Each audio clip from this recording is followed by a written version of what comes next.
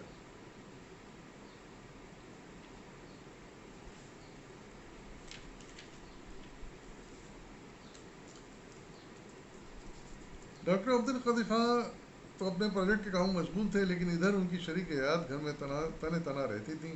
Security کے سخت انتظامات کے بعد دوسرے لوگوں سے ان کا میل ملاپ تو تقریباً ناممکن تھا۔ وہ خود کسی گھر میں نہیں جا سکتی تھیں اور کسی دوسرے کا تو ان کے گھر آنے کا سوال ہی پیدا نہیں ہوتا تھا۔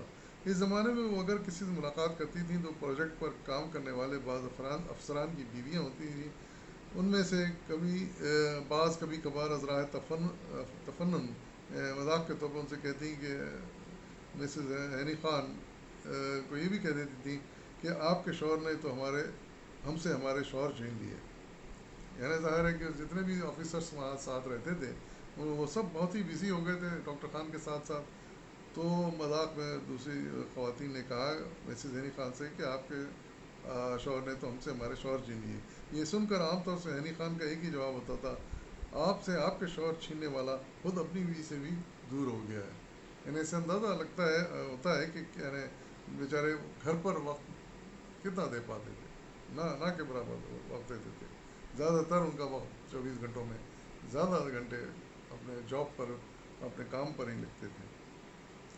ادھر ڈاکٹر عبد القدیر خان دن رات آرام کی پرواہ کیے بغیر دیوانہ وار پروجیکٹ پر کام کر رہے تھے۔ انہوں نے تمام عملے کا خود انتخاب کیا، جہاں سے بھی کوئی قابل پاکستانی جوہر ملا وہ اسے کوہٹا لے آئے۔ وہ خود تو محنت اور حب الوطنی کے جذبے سرشار تھے ہی، انہوں نے یہی روح اپنے ساتھیوں میں بھی پھونک دی اور ان کو اس کے ساتھ ساتھ سینٹری فیوج ٹیکنالوجی کی ضروری تربیت دی۔ اس کے نتیجے میں ایک ایسی ٹیم بنانے میں وہ کامیاب ہو گئے جس نے ان کی نگرانی اور رہنمائی میں آگے چل کر مختصر عرصے میں یورینیم افزودگی کا عظیم کارنامہ انجام دیا۔ یعنی دن رات کی محنتوں کا انجام یہ ہوا کہ وہ کامیاب ہو گئے یورینیم کو انرچ کرنے کا جو پروسیس ہے اس میں۔ اس زمانے میں وہ روزانہ 12-13 گھنٹے تک پلانٹ پر کام کیا کرتے تھے، حتیٰ کہ چھٹی کا دن بھی وہ کوہٹا میں ہی گزارتے تھے، بلکہ ایسا شاذ و نادر ہی ہوتا کہ وہ شام کو 7-8 بجے سے پہلے گھر واپس آتے ہوں۔ یعنی صبح کے نکلے ہوئے رات میں 7-8 سے پہلے گھر نہیں آتے تھے وہ۔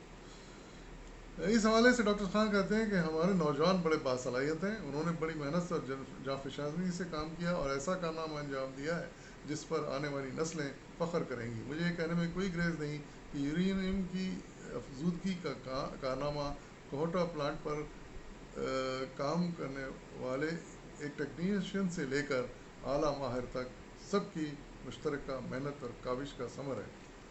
یعنی پھر اس کا کریڈٹ انہوں نے خود اکیلے نہیں لیا، انہوں نے جتنے لوگ ان کے ساتھ کام کر رہے تھے ان سب کو اس کا کریڈٹ دیا، آفیسرس ہوں چاہے عام ٹیکنیشین ہوں یا لیبر ہو۔